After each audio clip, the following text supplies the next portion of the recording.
Maya Quadri and Shay Given are here in the studio to talk to us about all of this weekend's action. First question, we'll come to the whole game in a second, but how's the blood pressure at this moment? Yeah, I feel good. I feel all right now, yeah. You know, just listening to all the discourse over the weekend, but like, yeah, I'm fine now. Obviously a win does calm you down a bit, but like, yeah, it was a scrappy win. It was a scrappy win, a win that they needed, but like I thought it was a good performance simply because of what they came up against, went down to 10 men and still got the job done. Mentally a good performance from Arsenal, so I was happy. Where do you think it leaves the title race then after this weekend? Because Liverpool get the comfortable win at home to Ipswich, which I think was fairly expected, and then Arsenal get that battling win against Wolves, where they will come out with a sense of injustice, but all 3 points. Yeah, but the thing is that you have to do that because Liverpool are in such control. They're playing so well that, you know, you've seen it. Even when it's not going well, they'll take someone off the bench and they get it done. At the moment, obviously, Arsenal can't do that, but Arsenal, the only thing they can do is make sure that they stay in it and, if not winning the game, at least get a point, not lose the game. So I think, again, you know, Liverpool are in prime position and I think it's theirs to lose now.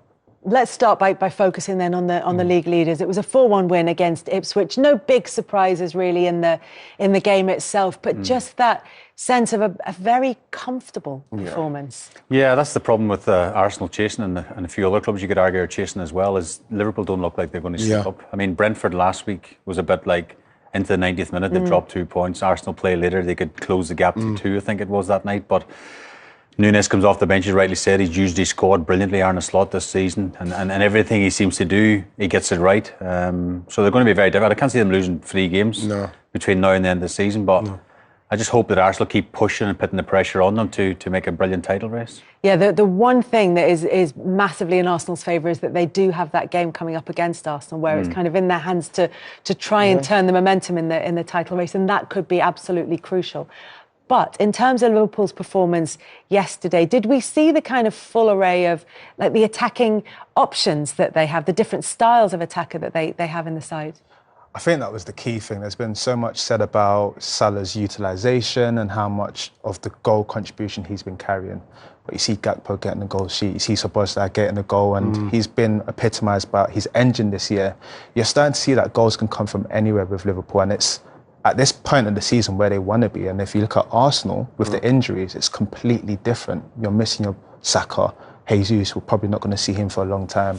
A lot of attention has been on Kai Havertz.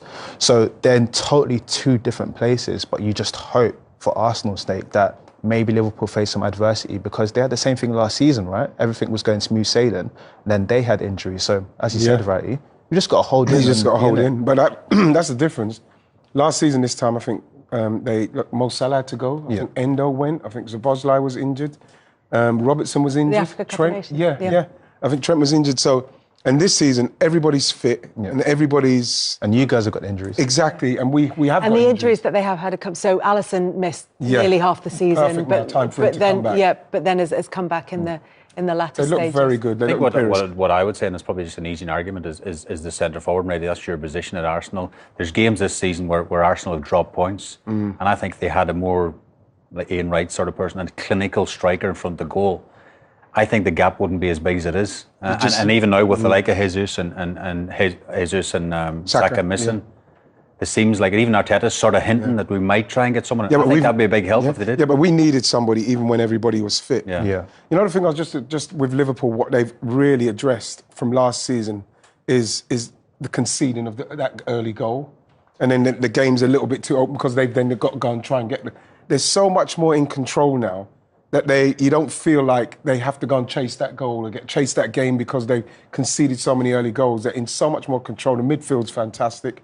And then, you know, like we said up front, everybody, the goals are everywhere. Gakpo's very impressive.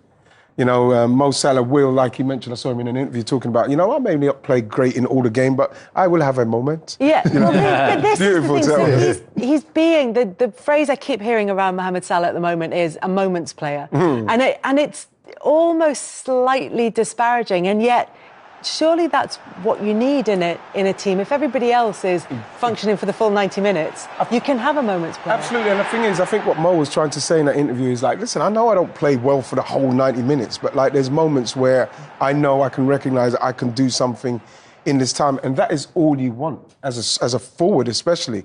You know, somebody, because people constantly talking about Haaland's lack of touches, or when it was Lukaku, or Mo Salah's nowhere near this game.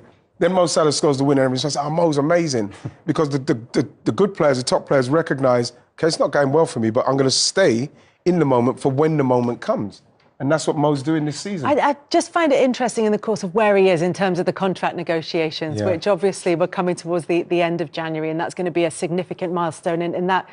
But when they're looking at him, and it happened with the very best, it happened with Messi, where he became more and more a moments player and less a 90 minutes player as his career went on. And I wonder if the hierarchy are looking at that and thinking, if those patches between the moments get longer. Is that going to be an issue in the long term? That's why they're not. That's why the deal's not going through? I'm just looking at just because that's where the conversation is around Mohamed Salah. Just really make a phone call or something and ask what's happening. I don't think anybody. If Liverpool are like deliberating over the fact, but he's having moments. He's getting to that stage of his life. He's that age. Maybe the moments. Should we take a chance? I'm going to take a chance. I'm going to take a chance because what's going to happen, Kels, is that Liverpool, who are in a progressive mode, they're in the ascendancy, they're going to bring better players in as well. And even if he's there, he will still have moments. It's the kind of money that I would spend. I find it really interesting because we're speaking about the title race, 6 points clear, game in hand, 10 goals on Arsenal in terms of goal difference after this win. With his numbers this season, it's working. Yeah.